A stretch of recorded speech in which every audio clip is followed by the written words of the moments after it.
מה זה? 5 מיליון שקל נזק. רק שמשות.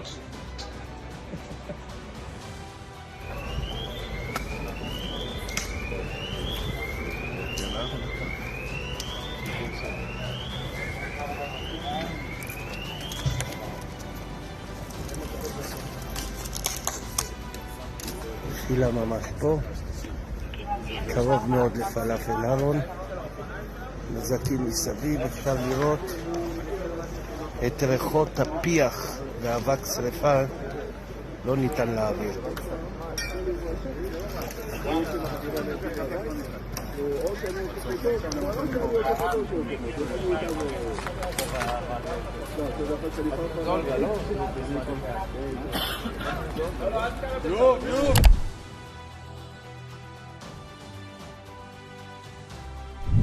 Israel akhirnya menerima balasan setimpal atas perbuatannya yang kerap menindas rakyat di negara Timur Tengah.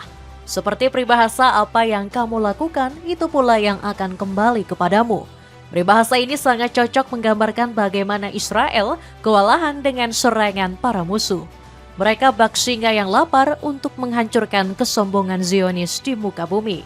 Jika kalian sudah melihat cuplikan video tadi, Hizbullah melancarkan serangan dalam skala besar ke jantung kota Kiryat Shmona, Israel.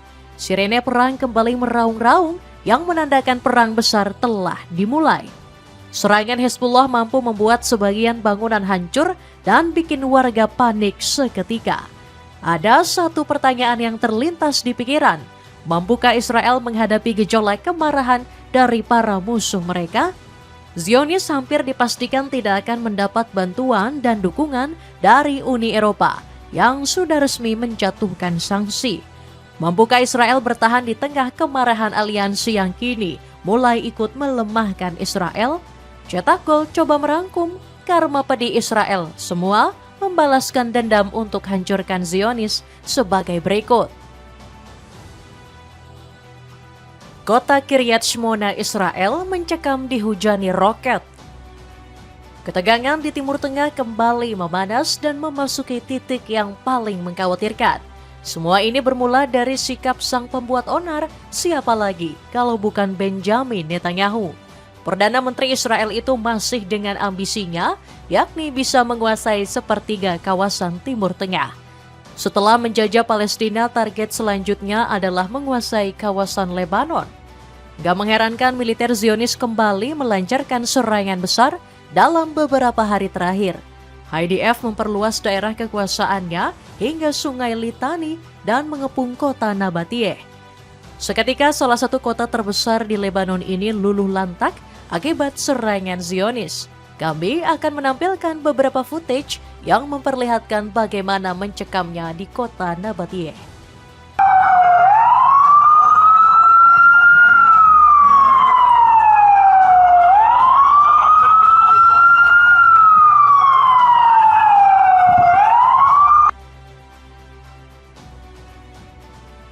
Yang lebih miris, serangan besar yang dilancarkan Israel dilakukan saat gencatan senjata.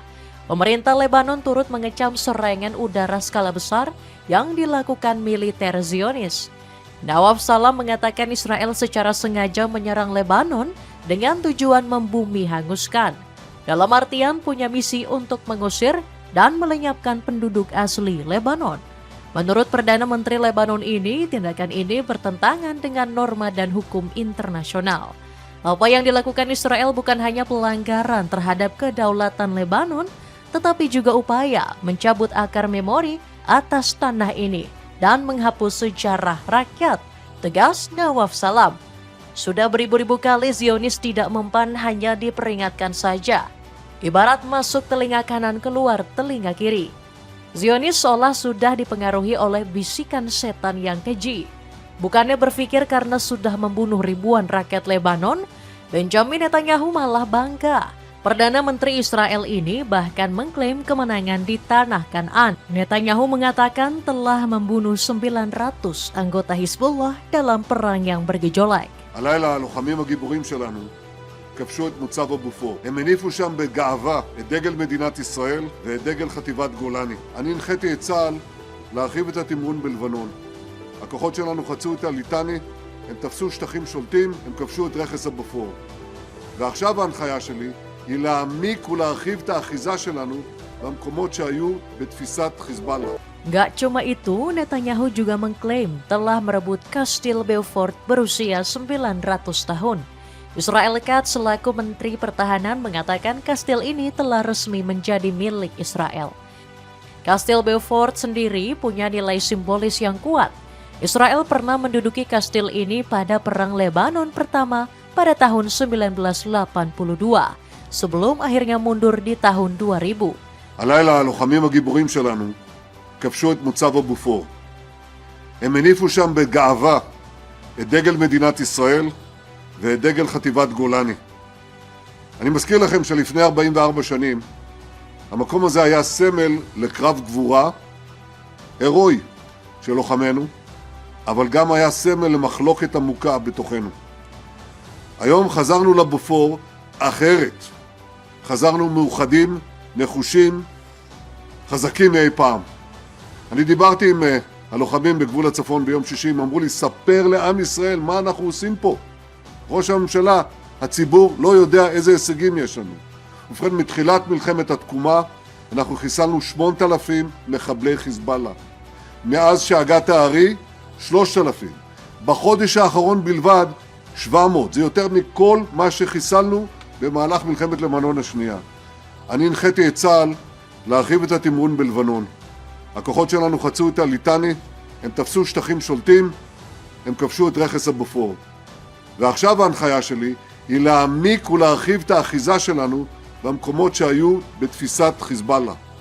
וכיבוש הבופור הוא שלב דרמטי, הוא שינוי דרמטי במדיניות שאנחנו מובילים. אנחנו שברנו את מחסום הפחד. אנחנו יוזמים, אנחנו פועלים בכל החזיתות. בסוריה, בעזה, בלבנון, הקמנו רצועות ביטחון מעבר לגבולותינו כדי להגן על יישובינו. ביום שישי שוחחתי עם המח"טים, הם מח"טים נועזים בתוך השטח, מובילים את החיילים הגיבורים, והם אמרו לי, ראש הממשלה, אנחנו מבצעים את המשימה. אנחנו מסתערים קדימה, וחיזבאללה נס על נפשו. ואני אמרתי להם, אני איתכם, עם ישראל כולו איתכם, זה ייקח עוד זמן, אבל אנחנו נחזיר את הביטחון לתושבי הצפון, בדיוק כפי שעשינו לתושבי הדרום. זה ייקח זמן, אבל אנחנו נשלים את המשימה. Melihat Israel yang semakin kuat, sangat sulit untuk Hizbullah bisa keluar dari tekanan. Kelompok militan asal Lebanon ini hanya punya dua pilihan, menyerah atau terus melawan. Hizbullah nampaknya lebih memilih jalur pertempuran melawan kebiadaban Israel. Para pejuang Lebanon baru saja melancarkan serangan besar yang menghantam jantung kota Kiryat Shmona. Hizbullah melancarkan serangan dengan menggunakan roket dan juga drone. Nampak jelas footage menampilkan ledakan yang menghantam sejumlah unit bangunan pada malam hari.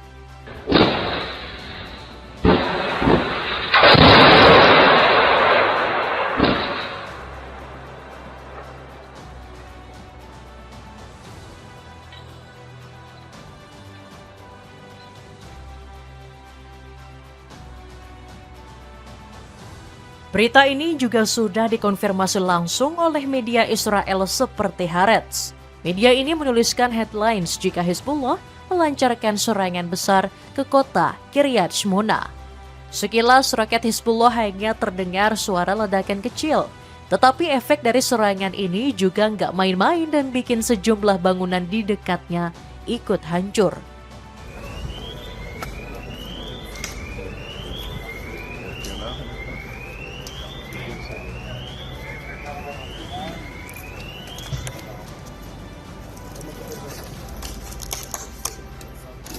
התחילה ממש פה, קרוב מאוד לפלאפל אהרון, נזקים מסביב, אפשר לראות את ריחות הפיח ואבק שריפה, לא ניתן להעביר.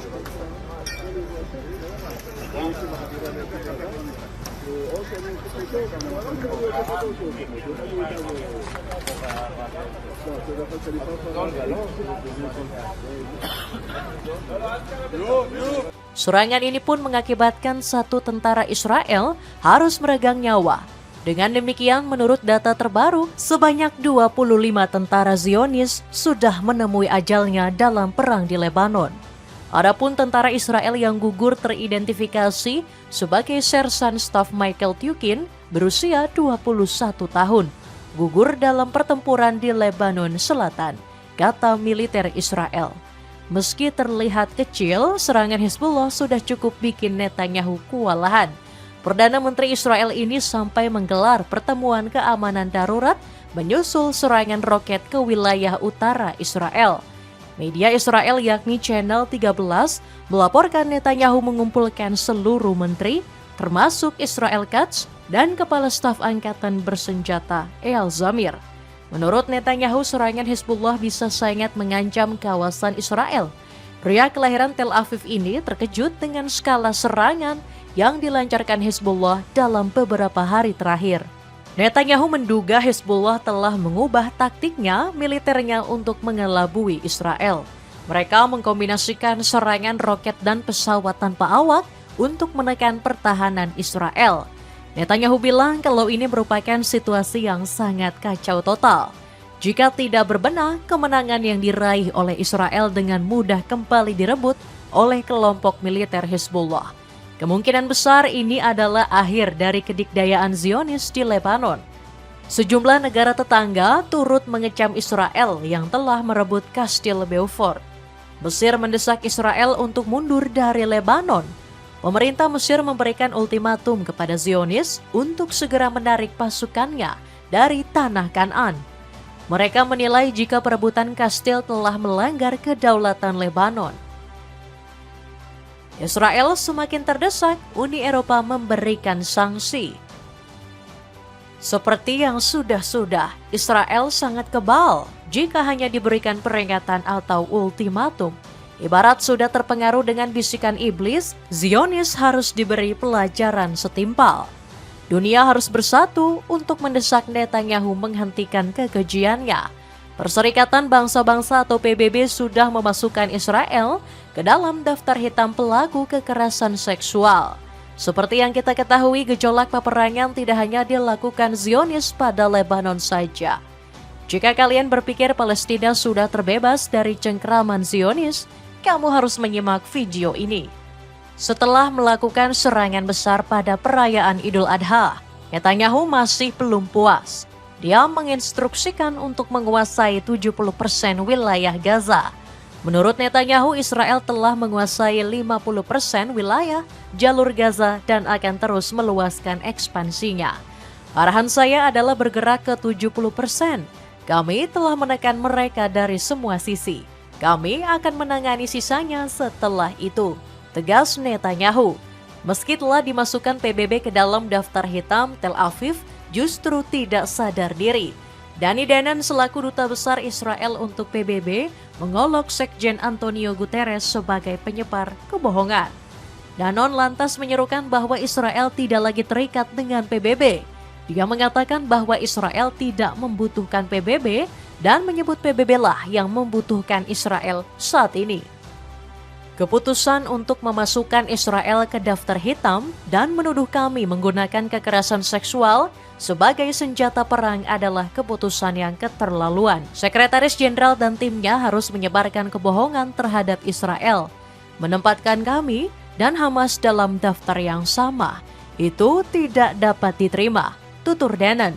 Sementara itu dari pihak PBB justru mengatakan yang sebaliknya, bahwa Israel masih beruntung karena baru dimasukkan ke dalam daftar hitam tersebut. Menurut Rim Al-Salem selaku pelapor khusus PBB, Israel seharusnya sudah dijebloskan sejak lama. Pencantuman ini seharusnya sudah dilakukan sejak lama dan pencantuman ini tidak bisa datang lebih cepat lagi, ujarnya. PBB bukan satu-satunya pihak yang turut mengecam kekejaman Zionis. Uni Eropa telah melihat Israel sebagai ancaman nyata yang bisa mengganggu stabilitas politik global. Aliansi Negara Benua Biru kemudian menjatuhkan sanksi terhadap Israel. Uni Eropa menghantam langsung jantung gerakan pemukiman Israel di tepi barat, membekukan aset sampai menutup pintu kawasan Eropa. Keputusan tersebut tercantum dalam dokumen resmi yang dipublikasikan melalui jurnal resmi Uni Eropa. Sejumlah negara Eropa kini mengharamkan warga Israel untuk masuk ke negaranya. Tindakan ini memberikan efek jera untuk Netanyahu. Dengan mengucilkan Israel, diharapkan negara-negara yang ditindas Zionis bisa segera terbebas dari serangan. Seperti halnya Irlandia yang menerbitkan rancangan undang-undang larangan perdagangan dengan pemukim Israel. Bahkan kabarnya Irlandia bakal menambah larangan tersebut dari yang semula hanya menyangkut barang menjadi barang dan jasa. Hal ini dikarenakan sikap sembrono Israel yang ingin terus memperluas penjajahan di wilayah tepi barat. Pernyataan tersebut dilontarkan oleh Menteri Luar Negeri Irlandia, Helen McEntee. Eskalasi kekerasan pemukim baru-baru ini di tepi barat yang diduduki menunjukkan bahwa pemerintah Israel tidak memiliki keinginan untuk solusi damai, tutur Helen. Celana pendek pria untuk pria dan wanita kini turun harga dan sangat cocok dipakai olahraga. Cek linknya di bawah ini. Iran melanjutkan perang, bangun senjata super canggih. Di tengah tekanan global yang terus menyerang Israel, negeri Zionis tentu sulit untuk tumbang. Sebab Amerika Serikat masih akan terus membackingi Israel, terutama dalam perang melawan Iran. Ibarat keluar kandang macan dan masuk kandang singa. Amerika nampaknya telah melakukan langkah yang fatal. Iran tak segan-segan memberikan peringatan keras terhadap Amerika Israel.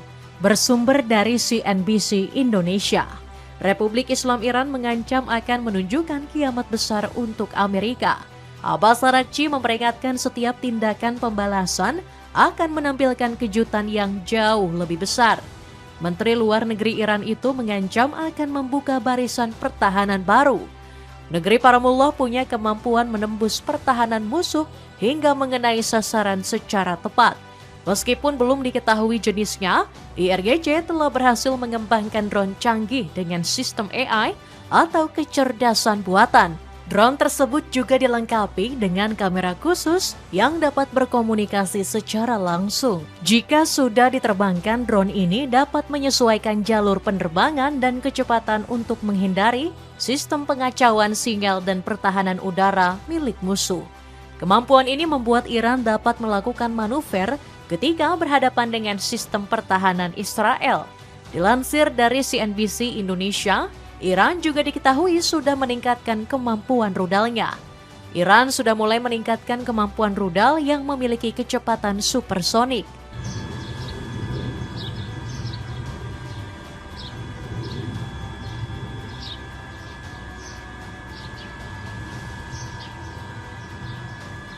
Kecepatan ini tidak hanya akan berhasil membuat Iran mencapai target, melainkan juga menghindari cegatan peluru kendali musuh.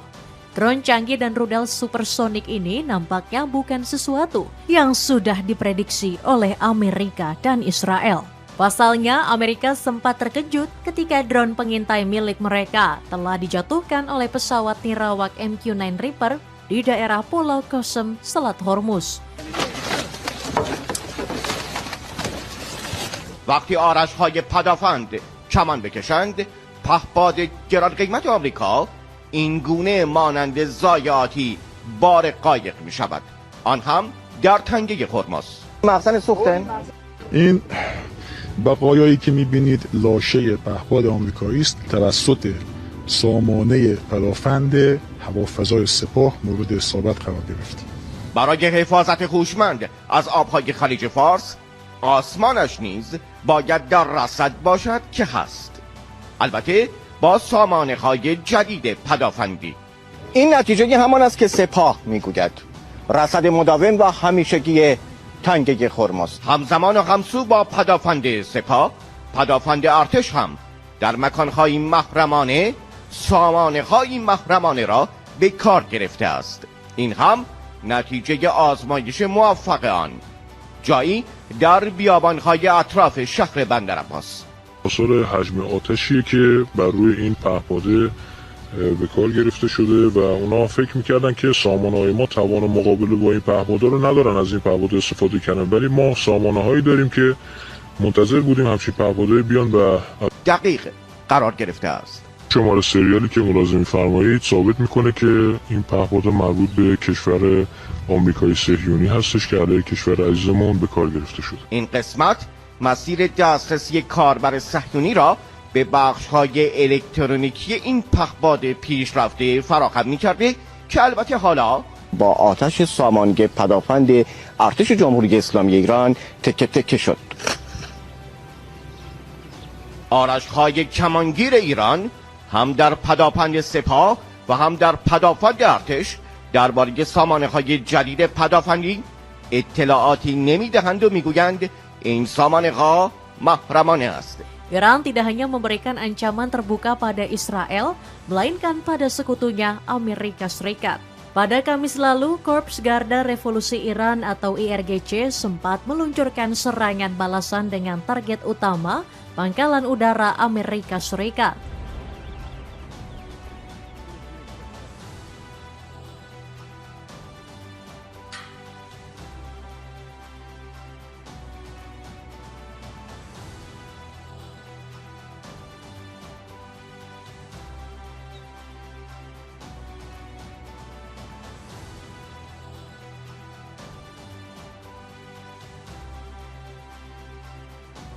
Serangan ini merupakan aksi balasan terhadap Amerika yang menyerang wilayah vital di dekat Bandara Abbas, Iran Selatan. Tindakan ceroboh Amerika ini mengancam gencatan senjata rapuh yang sempat berjalan di Timur Tengah. Iran menggunakan kombinasi drone atau pesawat nirawak dan rudal untuk menargetkan pangkalan udara Amerika. Serangan yang ditunjukkan ke pangkalan militer Amerika ini menyasar pasukan AS yang sedang berjaga. Kedua negara penjajah ini juga harus waspada dengan kekuatan Republik Islam Iran. Korps Garda Revolusi telah meluncurkan kapal serang cepat yang diberi nama 27 Rajab. Peluncuran kapal ini bertepatan dengan upacara militer di lapangan Enkelab. Menurut kantor berita resmi Iran yakni Fars, kapal ini diklaim punya teknologi super canggih. Kapal ini bisa mencapai kecepatan hingga 100 knot atau 185 km per jam. Selain itu, kapal 27 Rajab juga dilengkapi dengan peluncuran rudal jelajah jarak jauh. Mereka menggambarkan peluncuran kapal ini sebagai simbol baru kemampuan militer maritim Iran. Militer Iran mengatakan kesepakatan tersebut belum final dan masih akan terus dikebut pekerjaannya. Beberapa pejabat membeberkan beberapa poin yang masih menjadi kendala. Pertama adalah aset yang sampai saat ini masih dibekukan. Iran menginginkan asetnya yang dibekukan dikembalikan segera setelah pengumuman kesepakatan. Namun Amerika masih bersikeras prosesnya harus bertahap dan berdasarkan kinerja. Kedua adalah dana pembangunan yang masih belum dikabulkan sebesar 300 miliar dolar. Terakhir adalah Iran yang masih menjalani sanksi dan belum dicabut oleh Amerika. Tampilanmu makin kece kalau beli sepatu sneakers dari Keeping. Sekarang turun harga, buruan cek linknya. Itulah ulasan karma pedih Israel. Semua bersatu hancurkan kesombongan Zionis. Bagaimanakah pendapatmu?